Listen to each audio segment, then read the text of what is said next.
Number 1, इस दुनिया में कुछ भी अच्छा या बुरा बिना किसी कारण के नहीं होता है। दोस्तों, एक बार पुराने टाइम में एक गांव में एक गरीब औरत रहती थी, और जब उसको एक बच्चा हुआ तब वो बिल्कुल स्वस्थ था। लेकिन एक बार किसी इंसिडेंट के वजह से उस बच्चे के हाथ की एक उंगली कट गई। उस बच्चे की माँ बहुत दुखी हो गई और वो सोचने लगी कि मेरे बच्चे के साथ ही ऐसा होना था।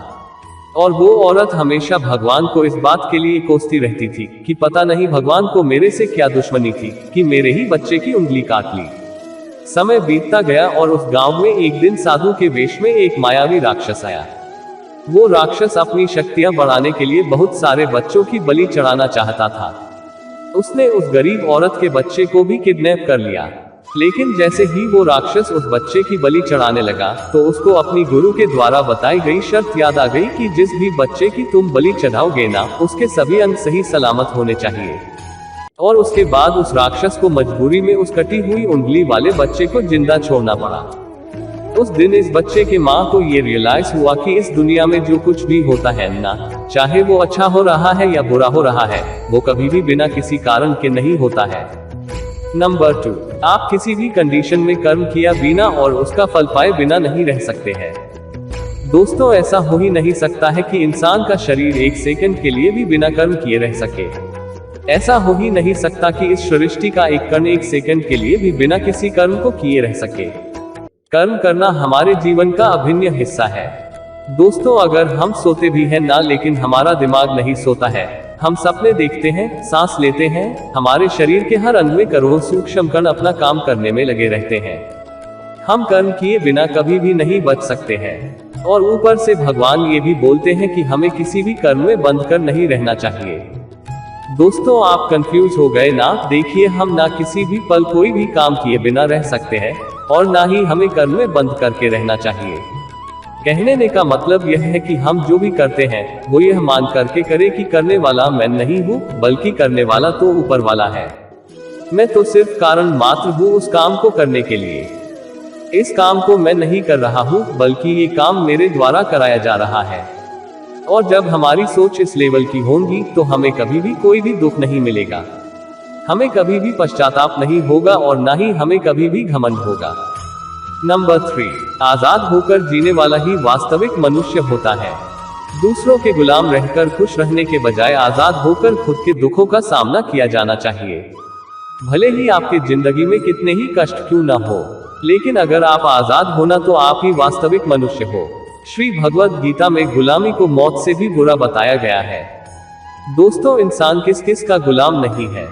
वो अपने दिमाग का गुलाम है, अपने विचारों का गुलाम है और उसके साथ अपनी आदतों का भी गुलाम है। कहीं काम कर रहे हो ना, तो किसी के गुलाम होकर काम कर रहे हैं। दोस्तों, दूसरों का साथ लेना और दूसरों का गुलाम बनना, इसके बीच में एक हल्की सी लाइन, और इस लाइन के उधर आप चले गए ना, तो समझ लेना कि आप किसी के गुलाम बन गए हैं।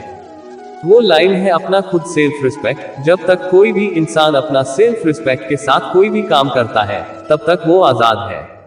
लेकिन जब वो दूसरों के सामने इतना गिर जाता है कि उस इंसान की सेल्फ रिस्पेक्ट खत्म होने लगती है, तो उस इंसान की जिंदगी समस्याओं से घिर जाती है और वो गुलाम बन जाता है। इसीलिए दूसरों का गुलाम रहकर खुश होने से अच्छा है कि आजाद होकर खुद की समस्याओं का सामना किया जाए। नंबर 4, वासना, गुस्सा और लालच, ये सब तीनों नर्क के दरवाजे हैं। बिना किसी मकसद के तो हम लाइफ नहीं जी सकते हैं, और मकसद को पूरा करने के लिए हमारे मन में डिजायर का होना बहुत ही जरूरी है। लेकिन अगर वो मकसद केवल और केवल खुद तक ही सीमित रह जाए और आपको इस बात से कोई फर्क न पड़े कि आपकी डिजायर्स के वजह से सामने वाले का कितना नुकसान हो रहा है, तो ऐसी डिजायर बहुत दुख देने वाली बन जाती है, क्योंकि कभी न कभी उसके गलत नतीजों का मुकाबला आपको करना ही पड़ेगा। इसीलिए अपने मन में ऐसी डिजायर्स ही रखनी है जिससे दूसरों का नुकसान नहीं हो। नंबर 5, गुस्सा। गुस्सा हमारे कमजोर होने का सबसे बड़ा सबूत है। जो इंसान बहुत ज्यादा गुस्सा करता है ना, वो इंसान बहुत ज्यादा कमजोर होता है। ठीक है, किसी के अच्छे के लिए गुस्सा होने की प्रैक्टिस करी तो ये समझ में आ जाता है, लेकिन ये क्या बात हुई, बीपी हाई हो गई, आंखें लाल हो गई और पूरा आउट ऑफ कंट्रोल ही हो गया। नंबर 6, लालच। आपने सोने की मुर्गी के बारे में तो जरूर कहानी सुनी होगी। जो मुर्गी एक दिन में एक सोने का अंडा दे देती थी, लेकिन एक दिन उस मुर्गी के मालिक ने लालच में आकर ऐसा सोचा कि भैया ये मुर्गी हर रोज एक सोने का अंडा दे ही रही है, तो इसके पेट में न जाने कितने अंडे होंगे, और मैं हर रोज सिर्फ एक अंडा नहीं ले सकता। मैं आज ही इस मुर्गी का पेट काटकर सभी अंडों को बाहर निकाल लूंगा। और इस लालच के वजह आखिर क्या हो गया, सोने की अंडे देने वाली वो मुर्गी मर गई और अगले दिन से उस मुर्गी के मालिक को कुछ भी नहीं मिला। जितना उसको मिल रहा था ना, उसके लालच के वजह से वो भी उसके हाथ से छीन ले लिया गया। इसीलिए वासना, गुस्सा और लालच ये तीनों नर्क के दरवाजे हैं। और मैं मरने के बाद वाले नर्क की बात नहीं कर रहा हूँ, बल्कि नर्क समान जिंदगी जीना मरकर नर्क जाने से भी बुरा है। नंबर 7, इंसानियत के सिवाय इस दुनिया में कुछ भी नहीं रहता है। इंसान जब पैदा होता है तब वो नंगा आता है, और जब वो मरता है तब उसको ऐसे ही जला दिया जाता है। उसके साथ में कुछ भी नहीं चला जाता है। जिंदगी में आपको जो कुछ भी यहाँ आने पर मिला है, वो आपके आने से पहले किसी और का था, और जब आप यहाँ से चले जाओगे तो वो सब किसी और का हो जाएगा। जो पैसे आज आपके पास है ना, जो नाम आज आपके पास है ना, और जिस पोजीशन पर आज है, उस पोजीशन पर आपसे पहले कोई और था। आज भले ही आप हो, लेकिन कल कोई और आपसे वो जगह छीन लेगा। यही इस सृष्टि का नियम है, और ये भगवत गीता की वो सबसे बड़ी सीख है जो हर एक पृथ्वीवासी को समझनी चाहिए। तो अगर बदलाव ही इस दुनिया का नियम है, तो ऐसी कौन सी चीज है जो हमेशा रहती है? कोई तो ऐसी चीज जरूर होगी जो हमारे मरने के बाद भी इस दुनिया में रहेगी, और वो चीज है इंसानियत। सबसे पहले आप एक अच्छा इंसान बनिए, और हर एक मनुष्य उस परमात्मा का अंश है, और हमारे सीधे तार उस परमात्मा से जुड़े हुए हैं। हमारी आत्मा कभी भी गलत नहीं हो सकती है, पर हम शरीर के सुखों के लिए गलत कर्मों को करने में लग जाते हैं, और उनका नतीजा भी गलत होता है। खैर छोड़िए, आज हमारे पास जो कुछ भी है, चाहे हमारा प्यार हो या कोई रिश्ता हो या पैसा हो या नाम हो, वो सब हमसे एक ना एक दिन जरूर छीन जाएगा या जरूर दूर चला जाएगा। और यही सृष्टि का नियम है कि जो कल किसी और का था वो आज आपका है, लेकिन आज जो आपका है ना, वो आने वाले दिनों के बाद किसी और का हो जाएगा। नंबर 8, जैसा आप सोचते हो वैसा आप बन जाते हो। आज आप अपनी लाइफ में जो कुछ भी हो, वो केवल और केवल आपकी सोच के वजह से हो। आज कोई भी इंसान अगर किसी लेवल पर है ना, चाहे वो लेवल ऊपर हो या नीचे की हो, वो सिर्फ उस इंसान की सोच के वजह से है। अगर एक भिखारी भी अमीर बनना चाहता है ना, और वो अगर बनना चाहे तो वो अमीर बन सकता है। दुनिया के कोई मायका लाल में इतनी हिम्मत नहीं है कि उसे अमीर बनने से रोक सके। और अगर एक अमीर इंसान बर्बाद होना चाहता है ना, तो वो अपनी सोच से बर्बाद हो सकता है। अगर कोई क्रिकेट का भगवान है ना, तो वो उसकी सोच के वजह से, क्योंकि जैसा आप सोचते हैं ना, ठीक वैसा ही आप बन जाते हैं। अगर आपने किसी मंजिल को जीत लिया है ना, तो उसको एक्चुअल में जितना मात्र एक औपचारिकता रह जाती है। नंबर 9, शांत इंसान वही है जिसकी बुद्धि और आत्मा एक पक्ष में है। भगवत गीता से मिली सीख यह है कि इस दुनिया में सबसे शांत इंसान वो है जिसकी बुद्धि और आत्मा एक पक्ष में है। जिनका दिमाग और दिल एक तरफ है, वो इंसान कभी भी खुश नहीं रह सकता है। जिसकी विचारों में बहुत सारी इच्छाएं होती है, और जब इच्छाएं पूरी नहीं हो जाती है, तब उस इंसान के अंदर क्रोध पैदा होने लग जाता है कि मेरा ये काम क्यों नहीं हो पा रहा है। अगर आप अपने आप को काबू में करके वो कर पाते हैं जो आप करना चाहते हैं, और जो वास्तव में सही है, और वो आपको संतुष्टि देता है, और जो कि आपको वास्तव में करना चाहिए, तो आपको खुश रहने से कोई भी नहीं रोक सकता है। हमारे मन का अशांत रहने का सबसे बड़ा कारण यही है कि हम बहुत सारी इच्छाओं की पूरी होने की शर्त पर अपनी खुशियों को एक कोने पर बांध कर रख देते हैं। जबकि हैप्पीनेस क्या है? खुशी एक मानसिक अवस्था होती है। इसीलिए कहा जाता है कि जो आपका मन अंतरात्मा करे वो कीजिए। अगर आपका मन करता है कि खुले आसमान में उड़ान भरूं, तो आप उड़ान भरिए, और उसके साथ ही अपने विचारों को दिल से सहमत रखिए। नंबर 10, कोई भी काम अच्छा या बुरा सिर्फ उस काम को करने के पीछे के इरादे से निश्चित होता है। दोस्तों, कोई भी काम अच्छा और बुरा वो केवल एक वजह से बनता है, और वो है उस काम को करने के पीछे आपका इरादा कैसा है। आप उस काम को करना क्यों चाहते हैं? क्या आप उस काम को इसीलिए कर रहे हैं क्योंकि जिससे आपका कोई स्वार्थ पूरा हो, या आप इसीलिए काम कर रहे हैं कि किसी का भला हो जाए? काम भले ही एक हो, लेकिन उसका नतीजा इस बात पर डिपेंड करता है कि आपका उद्देश्य सही है या बुरा है। महाभारत की युद्ध में पांडव भी युद्ध कर रहे थे और कौरव भी कर रहे थे, लेकिन दोनों के उद्देश्य बिल्कुल विपरीत थे। पांडव अपने धर्म के लिए युद्ध कर रहे थे और कौरव अधर्म के लिए युद्ध कर रहे थे। दोनों एक ही मैदान में थे और दोनों ही अपनी पूरी ताकत के साथ एक दूसरे से लड़ रहे थे। लेकिन दोनों का काम एक होने के बाद भी और मेहनत भी एक होने के बाद भी कौरव हार गए और पांडव जीत गए। इसके पीछे का कारण एक ही था, और वो है, उनका काम को करने के पीछे का इरादा अलग अलग था। एक का इरादा सही था और एक का इरादा गलत था। नंबर 11, सच्चाई और अच्छाई को ना कभी हराया जा सकता है और ना कभी छुपाया जा सकता है। सच्चाई और अच्छाई को ना कभी हराया जा सकता है और ना कभी छुपाया जा सकता है। इसीलिए सच कहने और अच्छे कामों को करने से कभी मत डरिए।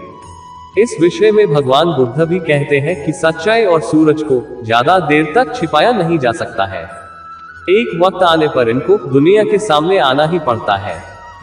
आप उनको सामने आने से नहीं रोक सकते हैं।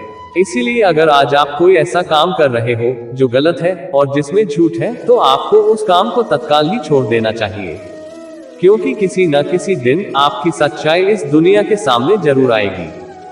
हम सब अपनी लाइफ में बहुत सारे झूठ हर रोज बोलते हैं। किसी के आरोप से बचने के लिए या फिर अपना फायदा देखने के लिए हम झूठ बोलना पड़ता है। भगवद गीता में ये भी कहा गया है कि अगर आप कोई ऐसा सच बोलते हैं जिससे किसी मासूम के साथ अन्याय होता हो, तो वह बोला गया सच अच्छा नहीं होता है। और अगर आप ऐसा असत्य बोलते हो जिससे किसी का भला होता है पर किसी का नुकसान भी नहीं होता है, तो बोला गया असत्य भी बुरा नहीं होता है। इसमें महत्वपूर्ण बात यह है कि किसी के साथ अन्याय नहीं होना चाहिए। इस सत्य, असत्य और असत्य सत्य को समझना बहुत ही बारीकी का काम है। इसीलिए अपने विवेक से 2 बार सोच के उसके बाद ही निर्णय ले कि आपको क्या बोलना चाहिए और क्या नहीं। नंबर 12, कुछ पाने के लिए संघर्ष करना अनिवार्य है। अगर आप अपनी लाइफ में कुछ भी पाना चाहते हैं तो आपको उसके लिए संघर्ष करना ही पड़ेगा। और अगर आप संघर्ष नहीं करना चाहते हैं तो आपको इस बात का दुख नहीं होना चाहिए कि आपको वो सब हासिल नहीं हुआ जो आप हासिल करना चाहते थे। अगर आपको आपके कर्मों का अच्छा नतीजा चाहिए या आपको आपकी लाइफ में कुछ बड़ा हासिल करना चाहते हैं, तो फिर आप ये मत देखिए कि मेहनत करने का सही समय कौन सा है, या आप ये मत देखिए कि आपको भूख लग रही है या प्यास लग रही है, गर्मी लग रही है या सर्दी लग रही है। अगर आप अपनी लाइफ में कुछ पाना चाहते हैं तो आपको संघर्ष करना ही पड़ेगा। और अगर आप संघर्ष करना नहीं चाहते हैं तो आपको जितना कम मिले या कुछ भी नहीं मिले, या आपका बुरा हो या आपके साथ गलत हो, तो आपके पास इतनी हिम्मत होनी चाहिए इन सभी दुखों को सहन कर सको, क्योंकि ये आपकी लाइफ थी और आपके सपने थे और आपकी मेहनत थी। जिसको मेहनत करनी थी वो मेहनत करके सुखों को भोग रहा है, और जिसको सिर्फ कोरे सपने देखने थे वो आज भी वैसा ही है जैसा वो तब था जब उसने वो सपना देखना शुरू कर दिया था। आपको अपने सपनों के लिए संघर्ष हर हाल में करना ही पड़ेगा। नंबर 13, हमें सिर्फ कर्म करने के अधिकार है, फल के बारे में न सोचे। आपको काम करने की तो छूट है, लेकिन अपने आप के उस काम में होने वाली जीत और हार में खुद को बांध करके नहीं रखना चाहिए। ये एकमात्र ऐसी चीज है जो अगर इंसान समझ ले तो उसके 100% दुख समाप्त हो सकते हैं और वो बिना डिस्टर्ब हुए मेहनत कर सकता है। ऐसी कोई मंजिल नहीं रह जाएगी इस दुनिया में जिसको वो हासिल न कर सके। सबसे शानदार बात यह होगी कि बहुत कुछ अचीव करने के बाद भी आपको कभी घमंड नहीं होगा। आपका कभी भी किसी काम को करने का उद्देश्य यह नहीं होना चाहिए कि अगर इस काम को मैं अगर कर लूंगा तो मुझे ये फल प्राप्त हो जाएगा। अक्सर होता ये कि हम मेहनत तो बहुत कर लेते हैं, लेकिन उस मेहनत से ज्यादा हमारे मन में डिजायर्स होती है। हम हर वक्त ये सोचते रहते हैं कि यार मैं इतनी मेहनत तो कर रहा हूँ, तो मुझे सफलता क्यों नहीं मिलेंगी। मेरी को सफलता तो मिलनी ही चाहिए क्योंकि मैं सफलता को डिजर्व करता हूँ। और हमारे एक्सपेक्टेशन इतनी हाई हो जाती है जितनी हमारी मेहनत होनी चाहिए। लेकिन अगर आप सफल नहीं हो पाते हैं तो आपको एक बात जरूर याद रखनी चाहिए कि अगर आप इस काम में सफल नहीं हुए हैं, लेकिन कोई और इंसान तो इस काम में जरूर सफल हुआ होगा, क्योंकि उसने आपसे ज्यादा मेहनत की होगी। लेकिन वो सफलता उसको न मिलकर आपको मिल जाती है तो उसके साथ में कहीं ना कहीं अन्याय हो जाता, क्योंकि उसने आपसे ज्यादा मेहनत की हुई है। और उसके कर्म भी आपसे ज्यादा संघर्षशील रहे हैं। जिस दिन आपका कर्म ज्यादा संघर्षशील बन जाएगा ना, तो उस दिन सफलता आपकी भी हो जाएगी, इसमें कोई डाउट नहीं है। लेकिन भगवत गीता में श्री कृष्ण जी रिजल्ट के बारे सोचने से तो क्लियर मना कर देते हैं और कहते हैं कि हे अर्जुन, तू चाहे ये लड़ाई जीते या हारे, तू आएगा तो मेरे पास ही। ना तो यह है कि तू जीत करके कहीं और चला जाएगा, और ना ही यह है कि तू हार करके कहीं और चला जाएगा। जैसा सब पहले था वैसा ही बाद में होगा, इसीलिए तू उठ और युद्ध के परिणाम के बारे में सोचे बिना ये समझकर लड़ाई कर कि ये लड़ाई तो नहीं बल्कि मैं यानी स्वयं खुद श्री कृष्ण कर रहा हूँ। और फिर जो भी परिणाम आए इस लड़ाई का, कि अर्जुन को केवल लड़ाई को लड़नी थी और वो लड़ा, और श्री कृष्ण का काम परिणाम देना था और उन्होंने वो दिया भी। श्री कृष्ण जी ने कहा है कि हे अर्जुन, तू तो उस काम को करने का सिर्फ एक जरिया है, तू तो केवल उस काम को करने के लिए एक छोटी सी वजह है, पर वास्तव में तो मैं श्री कृष्ण ही उस काम को कर रहे हैं।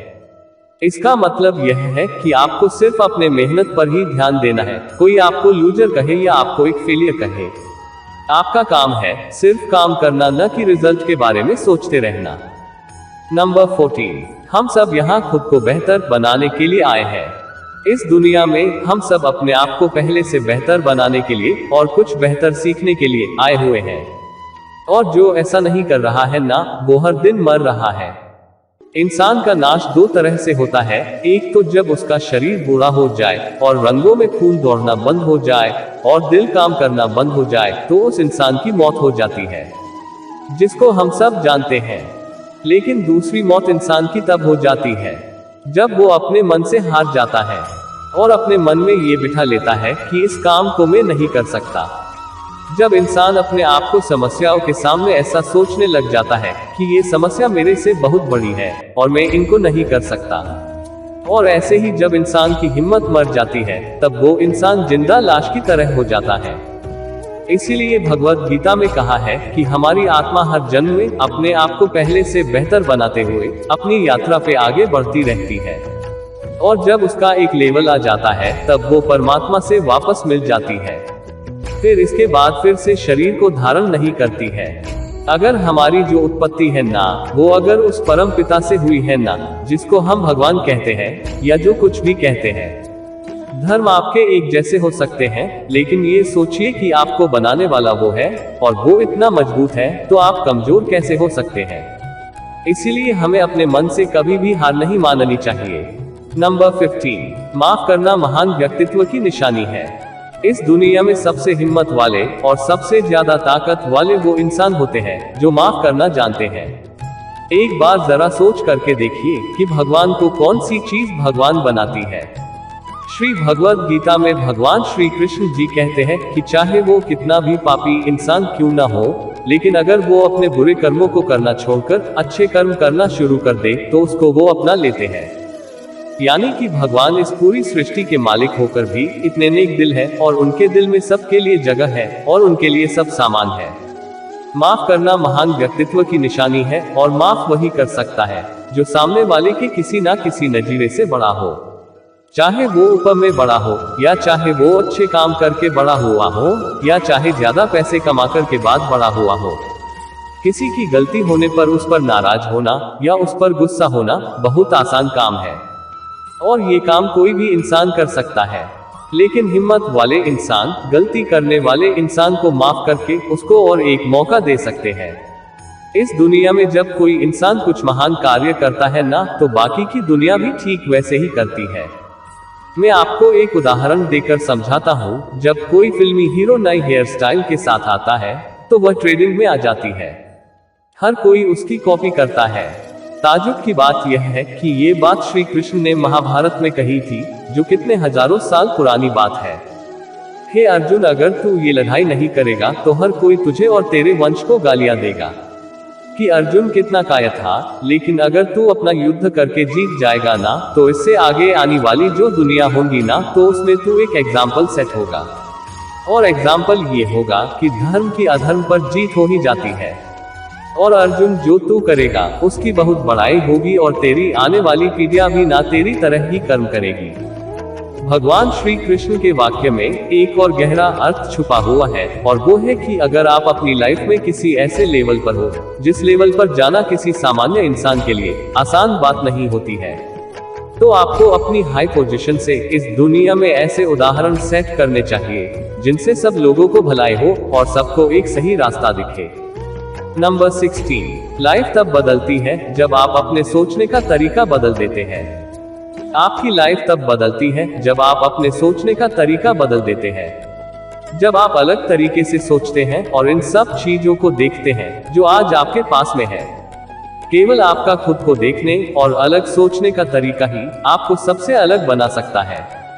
हम सब अपनी लाइफ में बहुत कुछ करना चाहते हैं और हम सब सपने देखते हैं कि मेरे पास करोड़ों रुपए हो और मेरे पास एक शानदार कार होनी चाहिए, मेरे पास बहुत ज्यादा प्रॉफिट वाले बिजनेस होने चाहिए। ऐसा सोचना कोई बुरा नहीं है, बल्कि अच्छी बात है। सोचना अच्छी बात है और हर किसी को सोचने का जन्म सिद्ध अधिकार है। अगर आप एक अच्छी कल्पना कर सकते हैं तो ये बहुत बड़ा सबूत है इस बात का कि आप अभी भी जिंदा हैं और अपनी जिंदगी को अच्छे से जी रहे हैं। आपको अपने बड़े बड़े सपनों के साथ ही अपना सोचने का तरीका भी बदलना होगा। अगर आपको वो सब हासिल करना है जिनको आज तक आप हासिल नहीं कर पाए हैं, तो आपको ऐसा कुछ करना पड़ेगा जो आज तक आप नहीं कर पाए हैं। आप वही सोचते और करते रहेंगे जो आप आज तक करते आए हुए हैं, तो आपको इस बार भी वही मिलेगा जैसा आपको आज तक मिलता आया है। शब्दों में मत फंसना, भावनाएं समझ लेना। कुछ अलग पाने के लिए कुछ अलग करना पड़ता है। अपने सोचने का अलग नजरिया आपको अपनी परिस्थितियों को देखने का अलग नजरिया और अपने काम करने का एक अलग यूनिक तरीका ही आपको एक यूनिक और महान इंसान बना सकता है।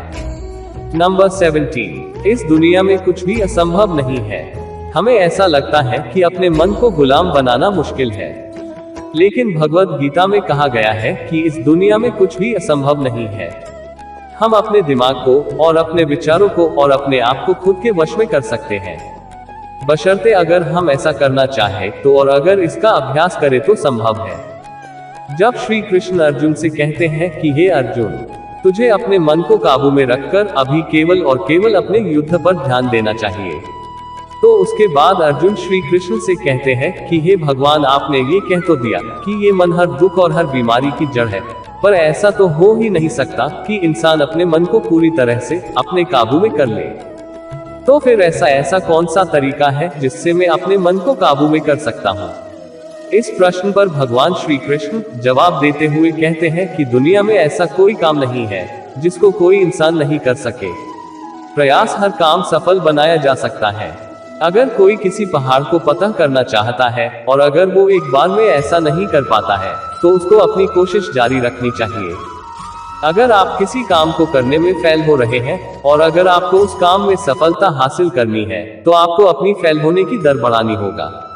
किसी महान इंसान ने कहा है कि आपको केवल इस बात से ध्यान रखना है कि अगर मुझे इस पहाड़ पर चढ़ना है ना, तो मुझे सिर्फ लड़ना है। आपको इस बात से मतलब नहीं रखना है कि आपको 100 बार प्रैक्टिस करनी पड़े या 1000 बार फिर से प्रयास करना पड़े। आपको चढ़ना है, मतलब चढ़ना है।